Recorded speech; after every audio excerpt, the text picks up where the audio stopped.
ये बड़ा रियल अलमिया है। आपने अभी चीनी के कारखानों की बात की कि शरबत, आइसक्रीम या दीगर जो मीठी चीज़ें उनके ऊपर तो आप हेल्थ टैक्स लगा रहे हैं, लेकिन बराह रास्त जो चीनी के कारखाने हैं उनके ऊपर टैक्स नहीं लगा रहे। साथ ही आपने बड़ी मानी खेज तरीके से वो जुमला भी बोला, you had been in this portfolio. क्या वजह है कि हमारी हुकूमतें चीनी के कारखानों पर बराह रास्त टैक्स नहीं लगा पाती? आज जरा खुल के बता दें आवाम को।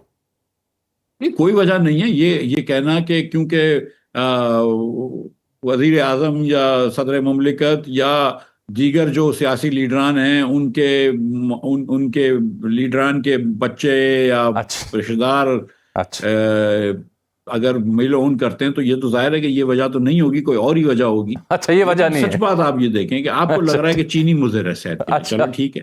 आप कह रहे हैं ये आप वजह ये नहीं बोल है। रहे हैं कि यार चीनी जिस चीज में जा रही है उसमें टैक्स लगाएंगे लेकिन डायरेक्ट चीनी पे टैक्स नहीं लगाएंगे, ये मंतक समझ से बाहर है सीरियसली। हम्म मतलब ये आसान नहीं हो जाएगा कि डायरेक्ट चीनी पे टैक्स लगा दें। अगर आपको लग रहा है कि चीनी सेहत के लिए इतनी बुरी है कि आपके ऊपर टैक्स लगाना है, हम्म उस मुल्क में जहां पे 12 सिगरेट की कंपनियां चल रही हैं जिसके ऊपर 1 रुपया टैक्स नहीं लगा सकते ये लोग, हम्म 1 रुपया टैक्स नहीं लगा सकते। क्यों? 2 सिगरेट की कंपनियां जो इंटरनेशनल कंपनियां हैं जो कि टैक्स देती हैं उनके ऊपर तो आप भरमार लगाते हैं टैक्स का, और वो हम्म लगाएं। हम्म लेकिन दूसरी जो 12 कंपनियां चला रहे हैं जिसके अंदर से बहुत सारे लोग हमारी सेनेट में बैठे हुए हैं, हमारी हम्म असेंबलियों में बैठे हुए हैं, हम्म उनसे भी टैक्स ले लेना। ये जो या उनसे टैक्स नहीं ले सकते 12 सिगरेट की ये अभी तक कंपनियां हैं, सिगरेट की कंपनियों पे तो मैं बात करता हूं ना, हेल्थ के ऊपर, अवेयरनेस के ऊपर, मुजरे सेहत हैं, फलां तस्वीर छपेगी लोकल सिगरेट के ऊपर, और इसकी कैंपेन्स आती हैं मीडिया के पास भी और कई लिखने वालों, दानश्वरों के पास भी, यूट्यूबर व्लॉगर के पास भी, कि जी ये बताएं कि मुजरे सेहत है। सब कुछ पैरेलल हो रहा है, लेकिन ये 12 सिगरेट की कंपनियां, इनके ऊपर टैक्स क्यों नहीं लगाया जाता साहब? उसकी क्या वजह है?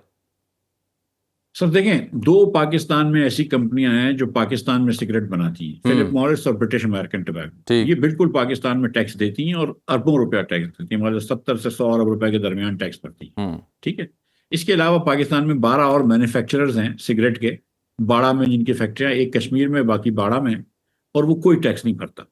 मतलब अच्छा 100 रुपए की जगह 1 रुपया भरता है मिसाल पे, अगर 100 रुपए ड्यू होते हैं तो 1 रुपया ड्यू होता है। हम्म वो सेनेट के अंदर भी लोग बैठे हुए हैं, असेंबली में भी बैठे हुए हैं, वो बहुत पावरफुल लोग हैं, पैसे वाले लोग हैं और पैसे खर्च करते हैं, उनके ऊपर तो कोई टैक्स नहीं है। उसके बाद अरबों रुपए की स्मगल होकर सिगरेट आती है पाकिस्तान में, जो ईरानी बॉर्डर से भी आती है, अफगानिस्तान से भी आती है और सी पोर्ट से भी आती है। हम्म और ये अरबों रुपए की सिगरेट आती है, इसके ऊपर कोई टैक्स नहीं है। इसके ऊपर ना कोई मुज़र सेहत का कोई स्टिकर लगा हुआ है, ना हुकूमत पाकिस्तान को कोई टैक्स है, और ना इससे पाकिस्तान में कोई नौकरियां पैदा हो रही हैं, ना टैक्स जमा हो रहा है। बस ये कैंसर कॉज कर रहा है पूरे पाकिस्तान में, लेकिन हम इसको भी नहीं रोक सकते। तो ये हमारा जो रियासत का इदारा है ना, रियासती इदारे जो है ना, वो अशराफिया के सामने बिल्कुल सरनगू होते हैं। हम्म वो उनके सामने नहीं खड़े रह सकते। यही अलमी है, लेकिन हमें तो बार बार कहा जाता है हर दौरे हुकूमत में, स्मगलिंग हम रोकेंगे, इलीगल फलां काम रोकेंगे, कि मईशत को हम तगड़ा करेंगे, मुकामी सनतों को तगड़ा करेंगे। बस बातें ही होती हैं, चाहे वो डीजल पेट्रोल की स्मगलिंग हो, सिगरेट की हो, चीनी भी चली जाती थी अफगानिस्तान, सुना है आप नहीं जा रही। लेकिन अहम मसला जो देखने वालों के लिए आपकी खदमत में रखना है कि ये एक परसेप्शन बनती जा रही है मिफ्ता भाई आम शहरी के जहन में, कि अगर आप टैक्स नेट में आते हैं, सैलरी क्लास हैं, so you will be screwed more than those are not part of the tax net। ये इंप्रेशन क्यों आया है? ये इंप्रेशन दुरुस्त है या नहीं? ये इंप्रेशन बिल्कुल दुरुस्त है। पाकिस्तान में आपको मैं बताऊं कि हमेशा ये होता है कि आप कोई कानून हो, आप गैर कानूनी हरकत कर ले फिर पैसे दे के बाहर आ जाएं, चाहे वो मतलब और किसी का क्राइम हो या कोई टैक्स क्राइम हो या कोई वायलेंट क्राइम हो, कुछ भी कर ले, यहाँ पे कहाँ किसी को सजा मिलती है। यहाँ पे रेपिस्ट घूम रहे होते हैं, यहाँ पे मर्डरर्स घूम रहे होते हैं, देयत करके निकल आते हैं। मतलब कौन अमीर आदमी को कहाँ हम पकड़ सकते हैं? ये अमीर आदमियों की वजह से, ये अशराफिया की वजह से दियत के लॉस भी चल रहे हैं ना पाकिस्तान में, कि गरीब आदमी का बच्चा जो अगर पकड़ा जाएगा मर्डर में तो वो तो नहीं छूटता है, लेकिन अमीर आदमी के बच्चे तो मर्डर में भी छूट जाते हैं। तो टैक्स चोरी क्या क्या बड़ी बात है? आपने किसको टैक्स चोरी में बंद किया है? किसको आपने किस स्मगलिंग में बंद किया है? यहाँ पे अरबों रुपए का पेट्रोल आता है, डीजल आता है ईरान से, अरबों रुपए का डीजल आता है, खरबों रुपए का आता है, टू बी वेरी ऑनेस्ट। अच्छा हम नहीं रोक सकते इसको। इसमें सिगरेट आ रही है, हम नहीं रोक सकते। और दीगर चीजें ईरान से आ जाती हैं, हम नहीं रोक सकते।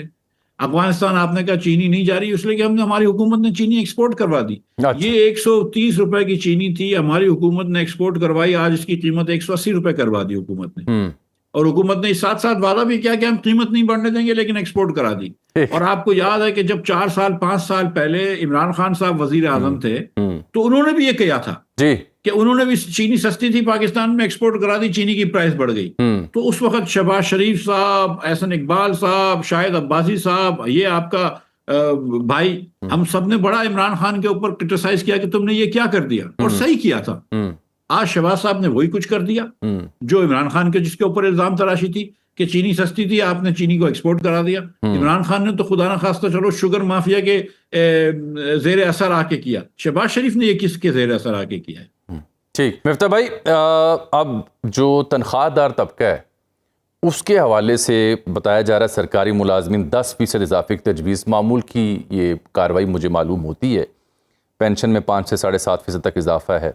दिफाई बजट में 18% इजाफे का इम्कान है, बनता भी अब इंडिया के साथ जो वॉर हुई। लेकिन मुलाजमीन सरकारी तनख्वाहों वाले वो हमेशा बजट से सिर्फ एक ही एंटिसिपेशन करते हैं, तनख्वाह की, और दूसरा टैक्स कितना लग रहा है। टैक्स, तनख्वाह के ऊपर भी गुफ्तगू कीजिएगा, और दूसरा टैक्स के ऊपर हमें ये बताया जाता है कि जी IMF के साथ चूँकि जो हमारे मामलात हैं उसकी वजह से we are bound to impose taxes. ये कितनी दुरुस्त बात है, और क्या इससे निकलने का भी कोई तरीका होता है with in the ambit of IMF रहते हुए? आप क्या आम बंदे को रिलीफ दे सकते हैं? देखिए, जब हुकूमत को रिलीफ देना होता है तो उन्होंने देते हैं। आपको ये मालूम होगा कि मुजराओं की तनख्वाह 188% बढ़ाई गई थी माशाल्लाह। और वो 5 महीने बैक से बढ़ाई गई थी, रेट्रोस्पेक्टिवली बढ़ाई गई थी। पिछले साल हुकूमती अफसरान की तनख्वाह 20% बढ़ाई थी, क्योंकि उससे पहले साल में इन्फ्लेशन 24%। सर ये गरीब गुरबा है ना, मस्कीन लोग हैं, बेरोजगार लोग हैं, मस्कीन लोग हैं, गरीब लोग हैं सर, जरूरतमंद लोग हैं, प्लीज इनके ऊपर रहम करें सर। हेलो मिफ्ता साहब, मैं आज़राए तफन्नुन अर्ज कर रहा हूं कि ये जो वुज़रा हैं, ब्यूरोक्रेट्स हैं या MPs MNAs हैं, ये सबसे ज्यादा डिजर्विंग लोग हैं, गरीब लोग हैं, जरूरतमंद लोग हैं, बेरोजगार लोग हैं। इनकी तनख्वाहें 5 माह पहले से नहीं बल्कि 5 साल पहले से बढ़नी चाहिए सर। नहीं, देखिए, ये बात आपकी दुरुस्त है कि ये बेचारे हैं, ये अवाम की भी सेवा करते हैं, दीगर इदारों की भी ताबेदारी करते हैं, और अब इलेक्शन जीतना जो है उसमें वोट से भी मांगना पड़ता है, फिर RI को ऑफिस भी रात को जाना पड़ता है, फिर कहीं और भी जाना पड़ता है, किसी और दफ्तर भी जाना पड़ता है, फिर उस दफ्तर से इंस्ट्रक्शन ला के फिर RO के ऑफिस आना पड़ता है, फिर सारा साल मुझ जैसे लोगों के ताने सुनने पड़ते हैं कि तुम 47 पे आए हो, तुमने वोट तो लोगों से लिया नहीं। आप जैसे लोगों की फिर बातें सुननी पड़ती है कि तुमको हक ही नहीं है इस सीट पे बैठने का जो तुम बैठे हो। तो ये बहुत सारे बेचारे बेइज्जतियां बर्दाश्त करते हैं, तो चलो तनख्वाह बढ़ा देते हैं, कोई बात नहीं। लेकिन सच्ची बात यह है कि पिछले साल जब आपने 20% हुकूमत के अफसरान की तनख्वाह बढ़ाई थी तो मिर्च जैसे लोगों ने सपोर्ट किया था, क्योंकि एक साल पहले जो था वो 24% इन्फ्लेशन था। अब इस साल जब इन्फ्लेशन 4% है तो हुकूमत के लोगों की तनख्वाह 5% से ज्यादा नहीं बढ़नी चाहिए। मतलब I don't really think it's fair to raise their salaries by more than 5%। That's number 1। Number 2, बिल्कुल आपकी बात दुरुस्त है कि दिफा के अखराजात कुछ बढ़ाने पड़ेंगे आपको। आपने देखा है कि हमारे कुछ एयर डिफेंस के हमको सिस्टम्स लेने पड़ेंगे, और अगर हिंदुस्तान ने हमसे एक नया नॉर्मल कोई नई डॉक्ट्रिन निकाली है कि जब इनका इलेक्शन में मसला आएगा तो हमसे लड़ाई करेंगे, तो हमको उसके लिए कुछ भरपूर ऑफेंसिव वेपन्स भी चाहिए होंगे, कुछ मिसाइल्स वगैरह। तो वो ठीक है, वो 2-3 साल का खर्चा है, 200-500 अरब रुपए का। लेकिन रिलीफ देने का जो तरीका है अवाम को, वो बिल्कुल मौजूद है, इस बजट में बिल्कुल मौजूद है। जब हुकूमत पाकिस्तान की सुबह और वफाक मिलकर 30,000 अरब रुपए से ज्यादा खर्च कर रही हैं तो रिलीफ दे सकती हैं। रिलीफ देने का सबसे पहला तरीका यह है, जिससे IMF भी खुश होगी, वो आप अपने जिसको आप PSDP कहते हैं, PSDP के अखराजात कम कीजिए, और सूबे जिसको ADBs कहते हैं उसके अखराजात कम करिए। 700 से 800 अरब रुपए पिछले बजट में रखे थे, इस बार शायद 1000 अरब रुपए रखे जाएंगे। 1000 अरब रुपया MNAs और MPs के फंड्स में, कि जहां पे MNAs और MPs जाके नालियां बनवाएं, कुछ फुटपाथ बनवाएं अपने हलकों में, और वो जो भी इसमें फुटबोर्ड होती है, जो भी उसमें बेकायदगी होती है, वो हम सब जानते हैं कि पंजाब में जो कि ज्यादा अच्छा सूबा चलता है 20-25% होते हैं, सिंध में 40-50% होते हैं, KP में 30-35% होते हैं, बलोचिस्तान में 70-80% होता है। तो ये जो पैसे अगर हम लोग बचा लें इस साल, अगर हमको इतनी जरूरत है पैसों की दिफा के लिए, दीगर जगहों के लिए, तो 1000 अरब रुपया वहां से 1500 अरब रुपया आप बचा सकते हैं। सूबे और वफाक मिलकर ये अहद करें कि हम ADBs और PSDP कम करेंगे। ये जो 1500 अरब बचाते हैं इसमें से 500-700 अरब रुपए हम दिफा में डाल देंगे, 500-700 अरब रुपए हम BSP Benazir income support programme में गरीब तरीन लोगों को दे देंगे और 200-300 अरब रुपए से हम 50% या 40% ब्रेक दे देंगे टैक्स के ऊपर तनख्वाहदार तबके को। तनख्वाहदार तबका जिससे आप 38.5% टैक्स लेते हैं, किसी की 6 लाख रुपए तनख्वाह है तो उससे आप तकरीबन 2 लाख रुपए टैक्स ले लेते हैं और उसको सामने आप क्या देते हैं, एक समाजी मुआहदा होता है ना जिसके तहत आप टैक्स लेते हैं कि आपने फला आदमी से इतने पैसे ले लिए, जैद से, बाकिर से, कि तेरी तनख्वाह के हम 1/3 ले रहे हैं, तो आपने उसके सामने क्या दिया है?